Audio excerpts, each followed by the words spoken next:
So this, a lot of what you're describing about being the ally of your child, and we're talking about older children here, to develop connection with them. You're on their team. They're not bad. You're trying to help them navigate life. I think a lot of that mentality is behind also this idea of gentle parenting for younger kids as well. And I want to actually go back to the beginning of lifespan for a kid and talk to you about your take on gentle parenting. What do you think about gentle parenting? Well, I think, the biggest problem with gentle parenting is that the kids are running the show. Kids' feelings are running the show. And I think that it's basically about avoiding conflict with your child, which is completely unrealistic because life is conflict, and a big part of maturing and a parent's job is to teach a child that there are boundaries in life, there are rules, there are things that are right or wrong, and that they can't always decide what is right and what is wrong. And they have to realize that there are limits to their world. There are parent-imposed limits. And I think that this has really come about because parents are afraid of their children. They're afraid of damaging their children. Parents don't believe in themselves. They don't believe in their God-given instincts.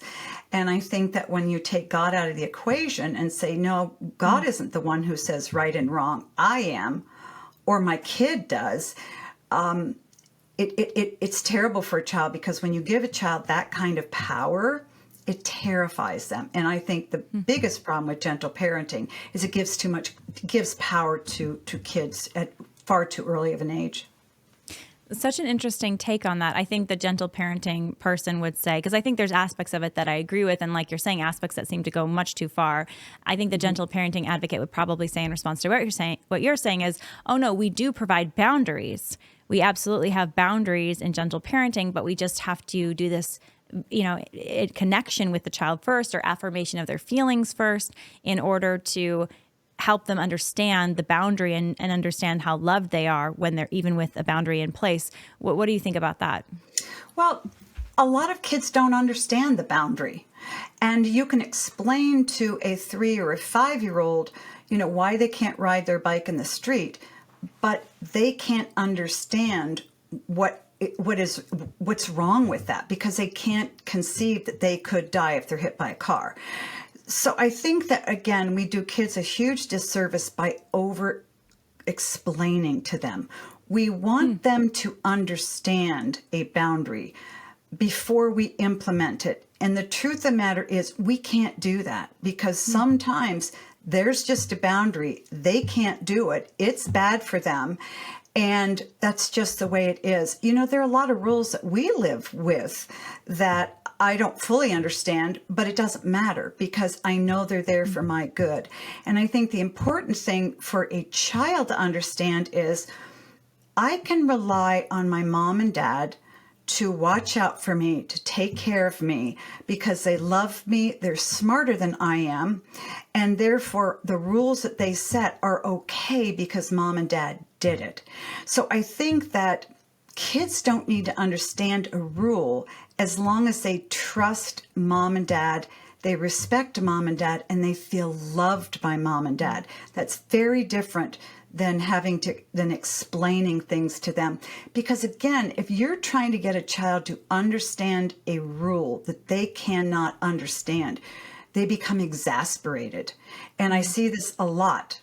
Parents over speaking to their kids. Stop having this temper tantrum because you're going to embarrass yourself. We're going to have to leave the store, or you're going to hurt your head if you throw you throw yourself down on the ground. The kid's hysterical. Well, I think the gentle parenting person, sorry to interrupt, but just to clarify that point, I think I'm putting on that hat of what they might say in this situation. I'm doing it imperfectly, I'm sure, but they might say, oh, if they're temper tantruming, you're right, you can't explain anything to them, you just hug them. And in fact, I had an Instagram post. There's a very popular gentle parenting account, because this is where a lot of, I think, good families are wondering, how many boundaries are too many? How do I build connection and trust? And I wanted to ask you about this post in particular, about that tantrum situation. In this post, it says, this morning, my toddler started having a tantrum. She was laying and crying on the kitchen floor. My husband went over and knelt on the ground, and then in a quiet whisper said, "Do you want a hug?" And apparently she refused it. And then he said, it's okay, I'm here. She kept crying. And then he picked her up and sat her on the couch and hugged her. And that was the way they dealt with the tantrum, which I don't know if you could do that in a grocery store. But actually, what do you think? That's a very smart move. And I'll tell you why. Because they're not trying to stop the tantrum. Because once a tantrum is coming out, it's an explosion. You can't stop an explosion. You can't reason with a child.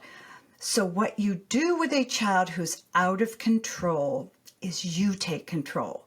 So the dad picked the child up and hugged her tightly. And the message she got is, I'm out of control, but my dad isn't. So it's going to be okay. So, in that sense, that's not discipline. That really is love. And it's communicating, honey, I've got this. Don't worry about, I'm not mad that you're having a temper tantrum. Temper tantrums are part of life when you're this age. Let's march through this. So that's an excellent move.